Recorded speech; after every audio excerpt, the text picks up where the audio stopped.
कहीं पर भी तमाशा चल रहा हो, नाटक चल रहा हो, पिक्चर चल रही हो, फिल्म चल रही है, तो जब भी हम उसको देखते हैं उसमें खो जाते हैं। उसमें चाहे अच्छा होता है चाहे बुरा होता है, लेकिन अंदर से हम ये बात जानते हैं कि ये बस एक फिल्म है, ये बस एक तमाशा है, ये बस एक नाटक चल रहा है।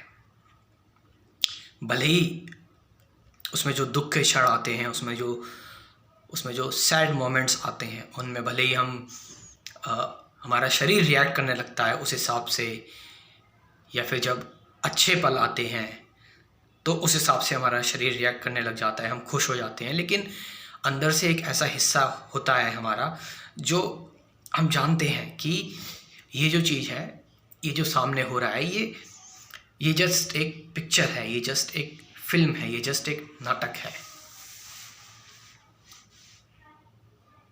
इसी तरह से हमारी लाइफ में चाहे कितनी बड़ी से बड़ी मुसीबत आ जाए, चाहे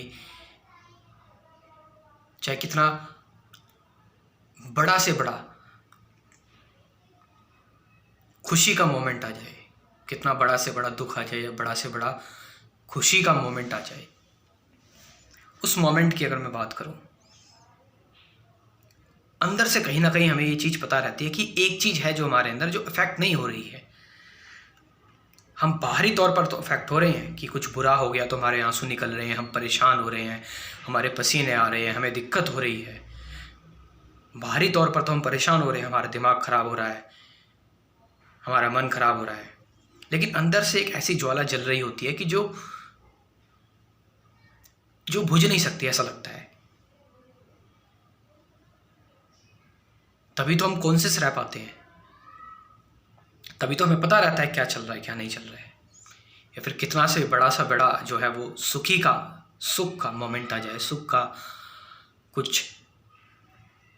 कोई भी बात हो जाए, तो हम बाहर से तो लगता है कि हम बाहर से जो है वो काफ़ी ज़्यादा एक्साइटेड हो गए हैं, हम काफ़ी ज़्यादा खुशी महसूस कर रहे हैं, काफ़ी हंस रहे हैं, लेकिन अंदर फिर भी एक ना एक हिस्सा रहता है जो अनअफेक्टेड है, जो अफेक्ट नहीं हो रहा है इन चीज़ों से, जो बिल्कुल न्यूट्रल है।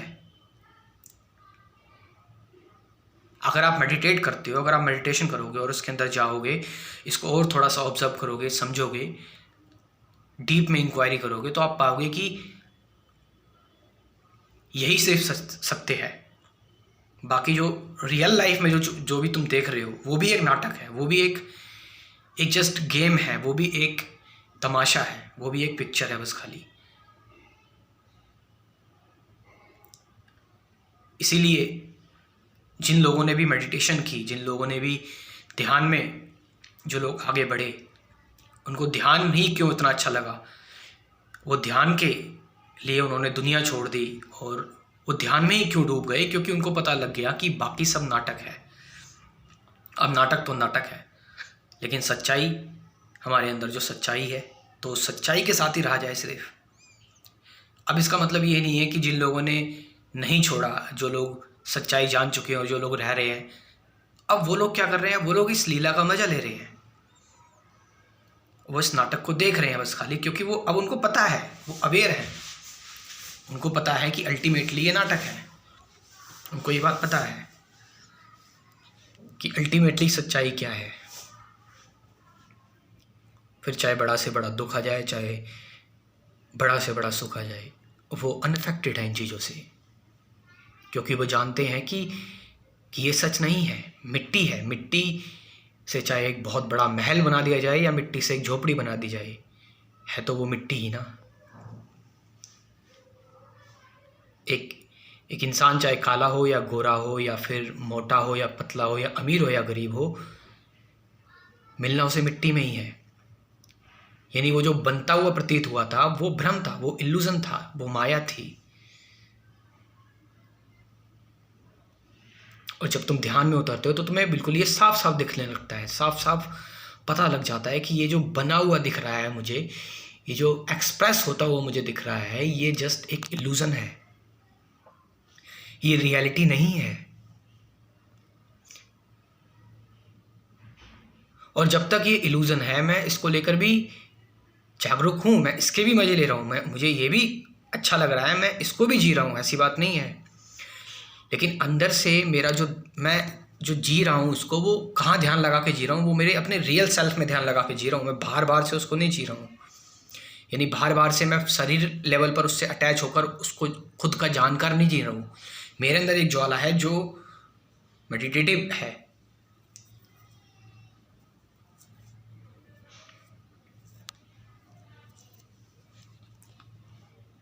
आपको फिर पता लग जाता है। कलयुग जब भगवान श्री कृष्ण से मिला, यहाँ पर भगवान श्री कृष्ण से मतलब मेरा है सत्य से जब मिला कलयुग, तो कलयुग जब सत्य से मिला, कलयुग ने बहुत बड़ी बड़ी बातें की कि मैं संतों में भी आ जाऊंगा, मैं गेरुए कलर में भी आ जाऊंगा, मैं अच्छे लोगों में भी आ जाऊंगा, मैं सबकी बुद्धि भ्रष्ट कर दूंगा। तुम किस किस को बचाओगे कृष्ण? तो भगवान श्री कृष्ण ने कहा कलयुग, तू कलयुग है। कलयुग का मतलब कल होता है, और कल एक सिर्फ कल्पना है, कल का कोई अस्तित्व नहीं होता।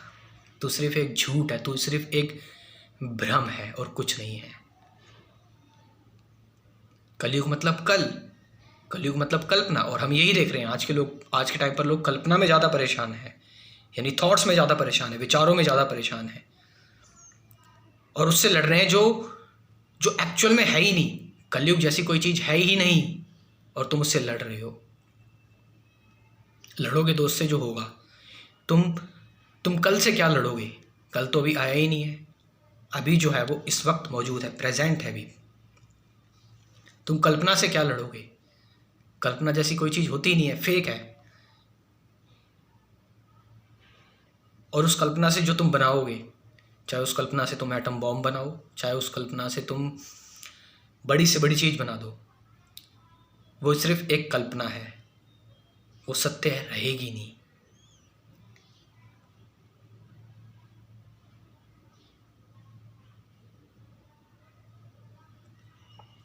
जब आप ध्यान करते हैं, जब आप मेडिटेशन करते हैं, तो आप ये चीज़ बहुत क्लियरली देख पाते हैं, बहुत साफ देख पाते हैं कि ये सब कुछ एक नाटक है, एक तमाशा है। सच्चाई जो है वो मेरे अंदर कुछ और है।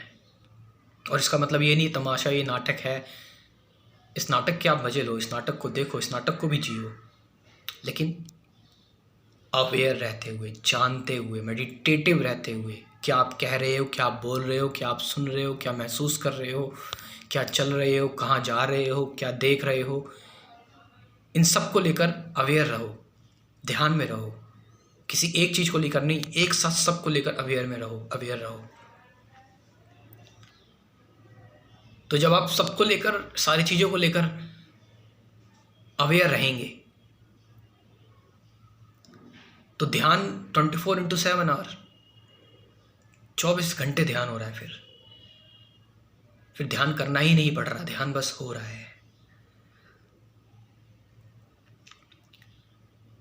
फिर चाहे कोई बहुत बड़ी से बड़ी चीज़ हो जा रही है, चाहे कोई छोटी से छोटी चीज़ हो रही है, चाहे कोई चीज़ हो रही है, चाहे कोई चीज़ नहीं हो रही है, वो सब कुछ जो होता हुआ प्रतीत हो रहा है, जो दिखता हुआ प्रतीत हो रहा है, जो जाना हुआ प्रतीत हो रहा है, जो समझा हुआ प्रतीत हो रहा है, वो सब माया है, क्योंकि वो प्रतीत हो रहा है। सत्य तो कभी प्रतीत हो ही नहीं सकता। सत्य को जरूरत क्या है प्रतीत होने में? वो तो अपने आप में ही पूर्ण है। जो पहले से ही बना हुआ है, वो और क्या बनेगा?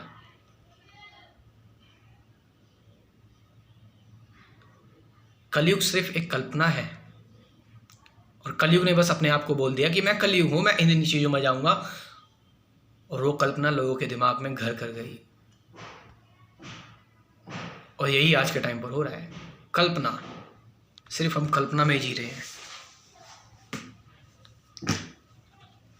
इसलिए फिर कहा गया कि कलयुग से बचने के लिए हरि का संकीर्तन करो, हरे नाम एव केवलम।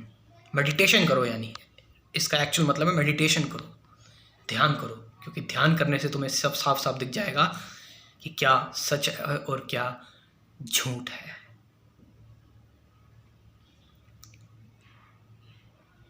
Thank you very much.